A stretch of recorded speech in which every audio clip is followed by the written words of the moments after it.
Hello there and welcome to Luoyang, one of only 4 ancient capitals in China. This city was the epicenter of the country for 13 dynasties, which means it saw the evolution of many of the things that make Chinese culture what it is today. Buddhism, Taoism, and many artistic achievements. And during this episode of Travelogue, I'm going to get to walk in some of the footsteps of some of the most famous and infamous figures in Chinese history. Hi, I'm Katrina Yu, and welcome to Travelogue. Luoyang is located in the west of Henan province.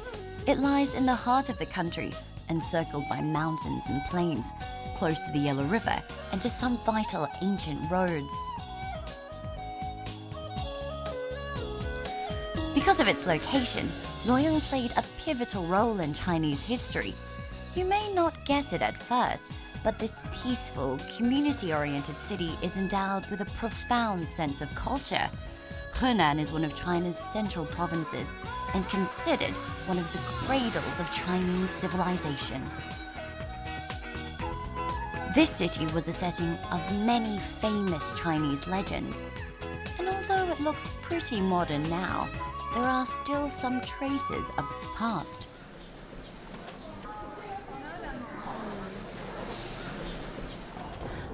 Now we're about to enter the west gate of the old city. Now if you can see behind me, the city was once enclosed in a circular type of structure, and if you walk in there today, you get a sense of what the ancient city might have been like in its heyday.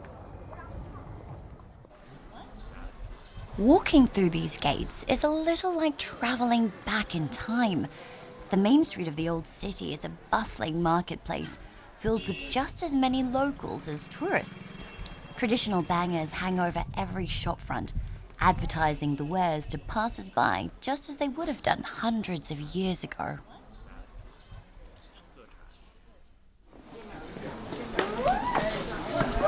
Luoyang marked the beginning of the Silk Road, so it was always a place where people came to buy and sell things. And as you can still see walking down this old street, that it's still very much a place where people do that. But perhaps the difference is, compared with other Chinese cities today, these old areas have not been turned into entertainment streets and restaurants and bars. They still remain very traditional. People are selling things to use when making calligraphy or ancient type of paintings. And I suppose in a way that summarizes what Luoyang is about. It's about culture and tradition.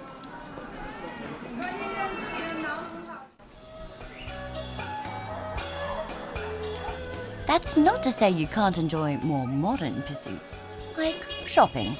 Sure, the stores are filled with pretty trinkets and tasty snacks, but I get the sense that shopping in Luoyang offers something more. Vendors here sell quality traditional and handcrafted items, and given the significance of the city, each purchase is almost like taking home a bit of history. Not to mention, gifts loved ones back home would be more than happy to receive.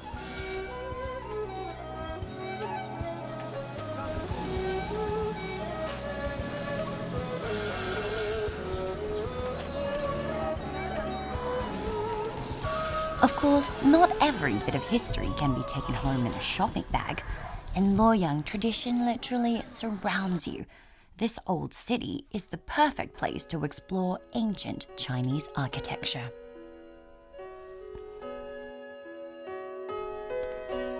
Strolling through the neighborhood, we pass classical courtyards capped with decorative rooftops. Behind each wall is a different sunny sanctuary. We visit the luxurious home of a Luoyang local, who I guess might well have lived it up in centuries past.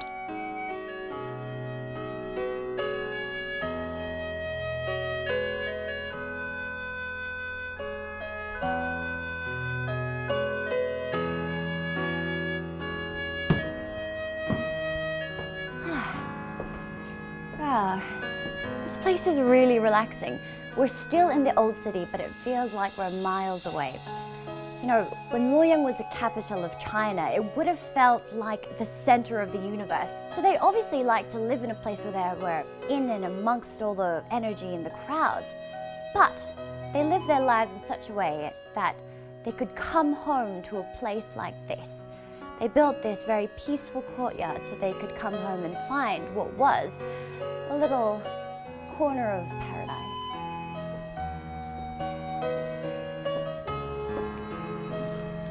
If you come to Luoyang, you too can easily pop into the home of a family who lived hundreds of years ago and get a taste of their life in more ways than one. Well, I've learned that I have something in common with the people of Luoyang, and it's that they love to eat soup. Different types of soup are eaten at different times of the day, and I've been told by some local friends that this is a place I simply have to check out.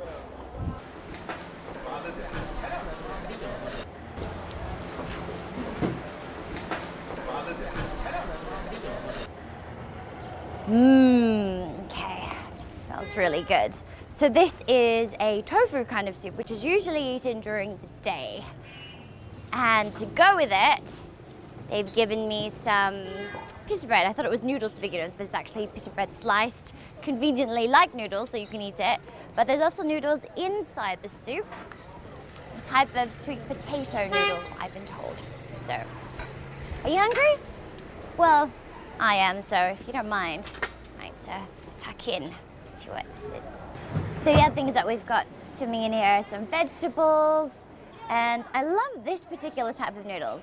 They generally love noodles here in Henan. We've eaten noodles pretty much every day, but this is a kind of different type. I thought it was some type of like rice vermicelli, but actually this type of noodle is made with sweet potato, which gives it a really sort of chewy, kind of lovely texture, which goes really well with the tofu and a bit of bread too. The soup you'll find here is much heavier than the varieties in the country's south, and while others may usually sip their soup using a spoon, true Luoyang locals drink theirs straight from the bowl. Now there's some insider knowledge for you. Coming up next, we explore a tower dedicated to the life of Empress Wu Zetian and feast our eyes on some of the country's most precious ancient treasures.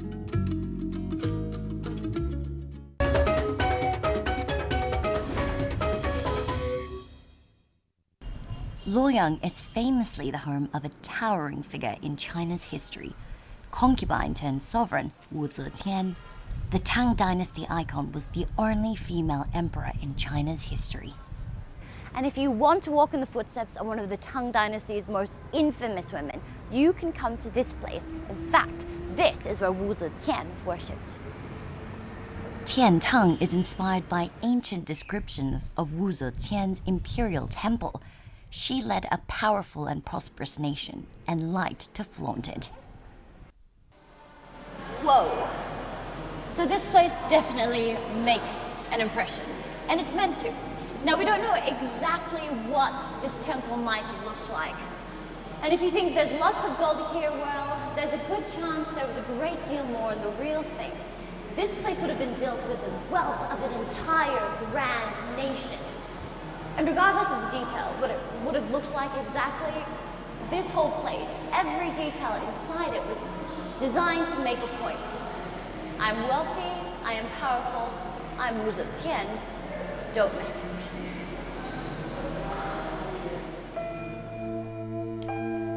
The temple's design has a built-in architectural illusion. From the outside, it appears to just have 5 stories, but in fact, there are 9. And each level is ornately or more simply decorated according to its function, whether that be worship, prayer, or learning. You see, this building isn't just an elaborate copy of something past, it's also a lively center of Buddhist education. I think that would have pleased Wu Zetian, as her reign wasn't only known for its wealth, but also for being a time where Buddhism expanded and thrived throughout the country. So it's still a traditional temple, but with a technological upgrade.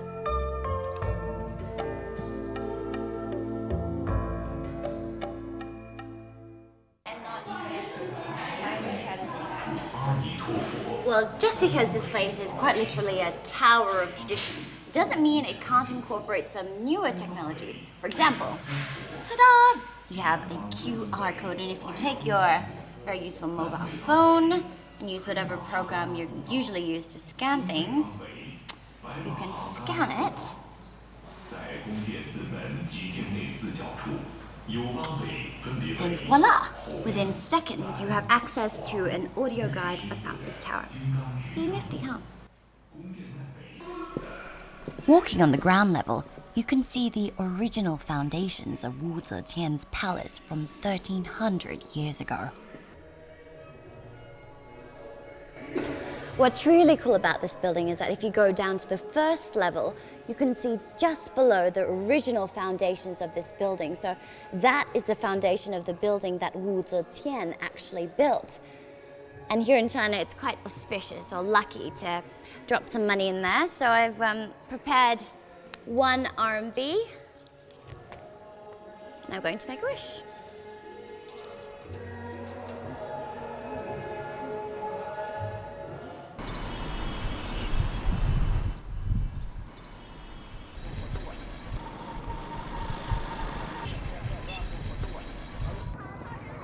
Now, if we can imagine the city of Luoyang as a treasure trove of Chinese history, then this place is definitely one of its crown jewels.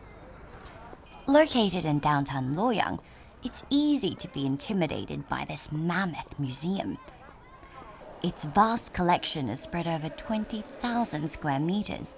But never fear, as soon as you enter, you'll notice a tourist center to your right, with everything you need to get the most out of your visit, including English-speaking guides. There are 4 display halls and 5 exhibition rooms spread over 2 spacious levels. The collections date back to the Stone Age, telling the story of China's evolution through the centuries. And Luoyang is a very famous ancient capital city in China. So you could see there are 13 dynasties there, because they also made the capital in here. And I see there's a map here with the rivers. Being the capital for 13 dynasties has turned Luoyang into a living archive of Chinese culture and history. And some very precious artifacts, those preserved and protected over the ages, can be found in this museum, one of the best in the country. Showcased are objects from the ancient Xia, Shang, and Zhou dynasties. These bronze vessels were, incredibly, fashioned up to 4,000 years ago. Back then, China's prowess at bronze casting was unrivaled.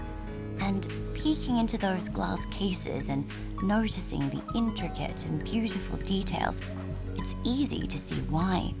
Sculptures and pottery from the tumultuous Warring States period of 477 to 221 BC are also on display. Some would have been used in religious rituals. Others were literally made to be buried, placed in the tombs of important and wealthy figures to ensure they could take their power and prosperity with them into the next life.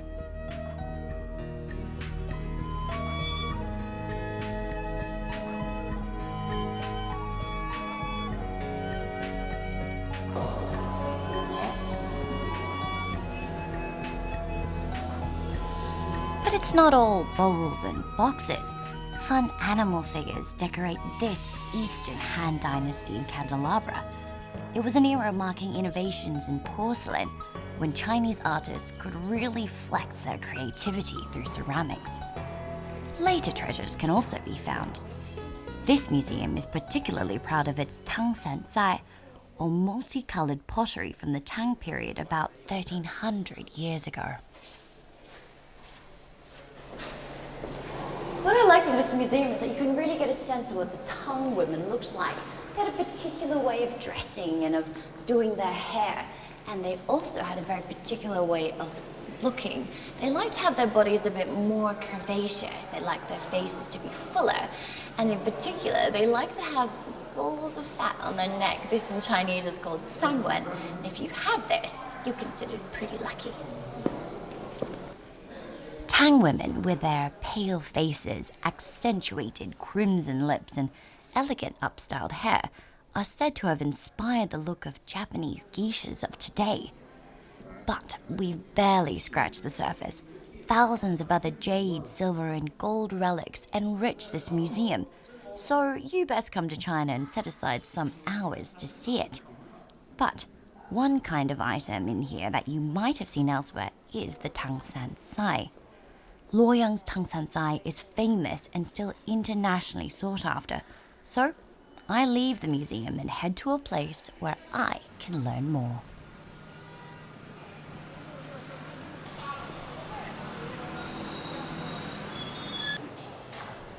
The studio of Tang Sancai artist Gao Shuiwang.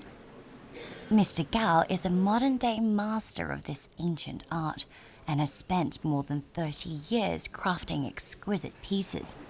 His work has actually been mistaken for authentic Tang Dynasty-era craftsmanship. The pieces showcased here are among his best, some of which have won awards.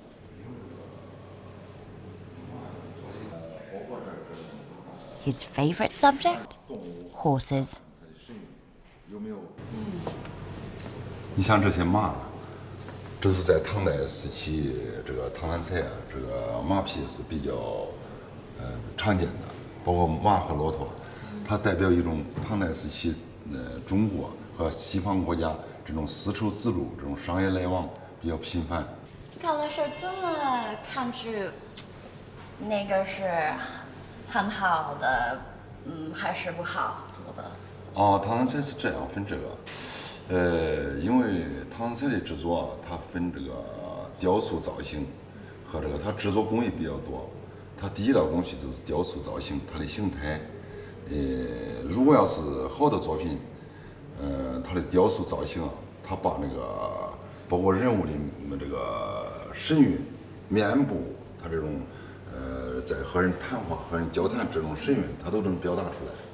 包括它这种雕塑造型，实际上在这个唐三彩制作里边，实际上是比较重要的一个环节。现在我可以带你到厂里边去参观参观，能看看这个制作流程。可以带你。好了，谢谢。I feel honored to be invited to Mr. Gao's factory to see firsthand how it's produced. Tang Sancai is often given as a gift to foreign dignitaries and VIP guests to China today, and Mr. Gao insists on producing his using methods and materials which reflect the original Tang-era process. Molds are used as the initial step, but the details are meticulously perfected by hand.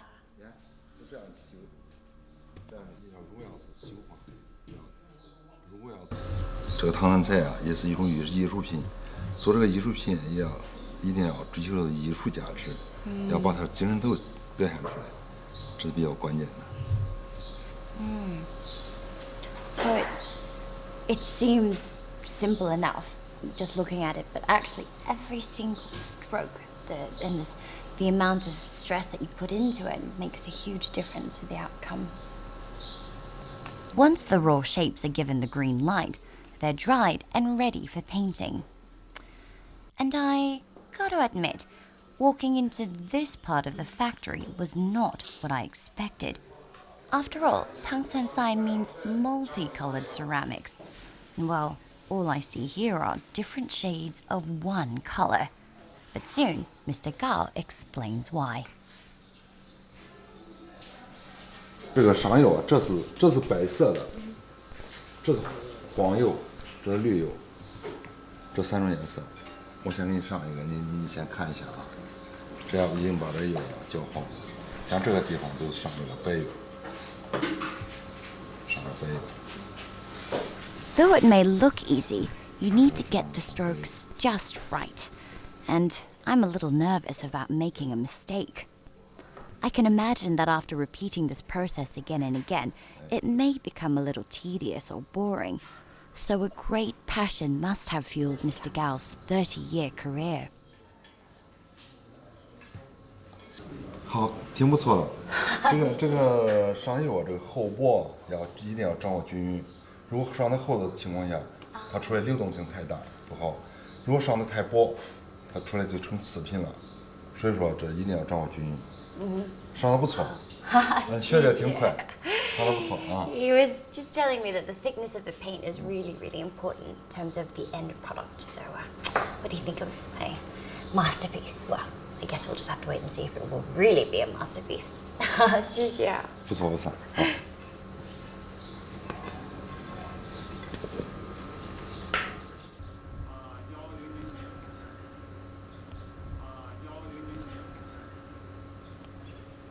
So, once your painted work of art is done and dry, you put it into one of these ovens here, and it comes out like, papa, like this. Finished Tang Sancai. Look at that. How wonderful is that? So, one day, this one will grow up to be like this one. Hello. Pretty cool, huh? Now, some of the Tang Sancai will go through a final step to achieve more of a vintage look, but this technique is top secret. I guess some things are best left a mystery. Up next on Travelogue, we see China's finest flower under heaven, captured in a beautifully unique way. And we get lost in a local market of grilling, frying, sweet and salty goodness. If you mention Luoyang in China, chances are people will call to mind one thing, the peony. The striking national flower blooms all across this city, but only for around 20 days in April and May. Thankfully, a local artist has created these works of art, ensuring the peony blossoms all year round. Wow. You know, I've seen many fake flowers, and although some of them are very nice, none of them quite give you that same effect of seeing a real live blossoming flower. But these are different. You know, because of the shininess, it gives them that effect of being full of water. And because of the intricate care put into each and every petal, when I behold the finished product, I get that same quiet jolt of excitement from seeing something so beautiful. And I think I really wouldn't mind receiving one of these. The peony is said to represent wealth and honor, and has been regarded through the ages as the finest flower under heaven. Little wonder these young women and men pay the utmost attention to getting each element right. Only the finest work can embody the peony's lush, rounded bloom. Sure, they're producing something en masse, but truly, each one of these workers is an artist in his or her own right. Soon, I meet the man behind this huge factory and ask him how this all began.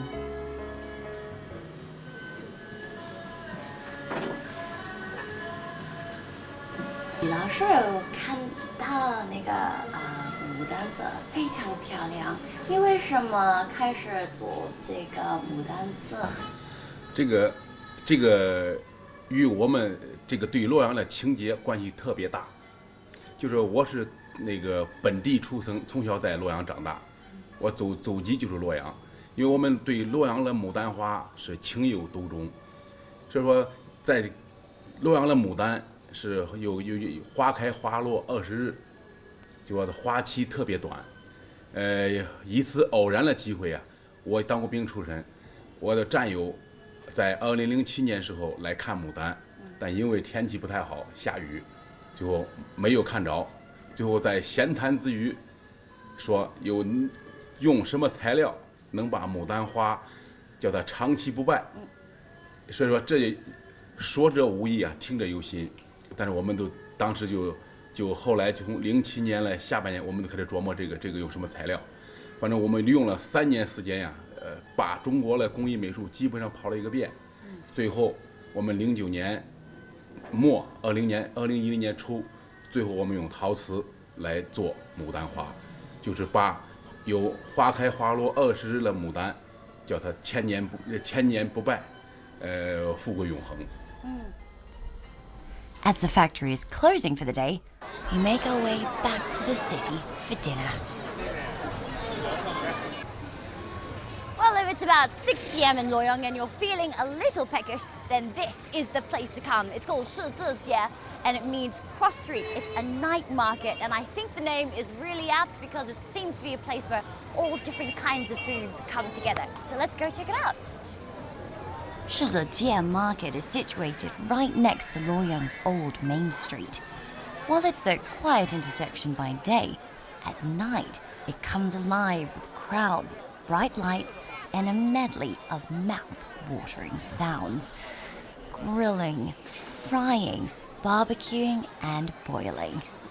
The most popular stalls sell street versions of shui xi, Luoyang's special local cuisine.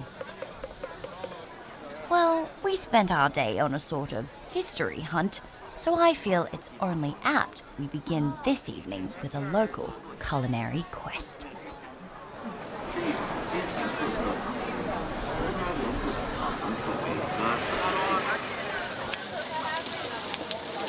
Oh man, sizzling goodness. Now, being in Henan, we're in the north, and people in the north seem to like things that are fried and doughy, and yeah, those fried dumplings are pretty good. What do you think? I think no matter how hungry, no matter how full you think you are, after you hear the sound of the sizzling, you're hungry.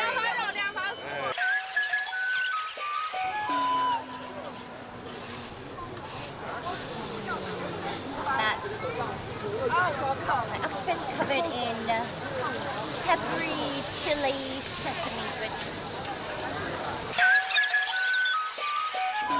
At first sight, I thought it was kind of a bleak Christmas tree, but actually, there are twirl sticks, barbecue sticks, because this place is that popular, so I don't think I can go past this. Look at that! With my hands full of all these snacks, I'd say that's mission accomplished. Well, I think I'm just about done with my shopping, and sadly, we're just about done with this episode too. You know, I've really enjoyed traveling through Luoyang. It's like walking into a time capsule, alive with tradition and alive with the spirit of Chinese culture. Here, I've been really able to have my fill of history. And you know what?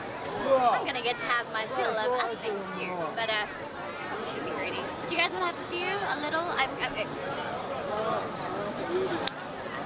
I'm Katrina Yu. Thank you for joining us on Travelogue, and if you don't mind, I'm gonna get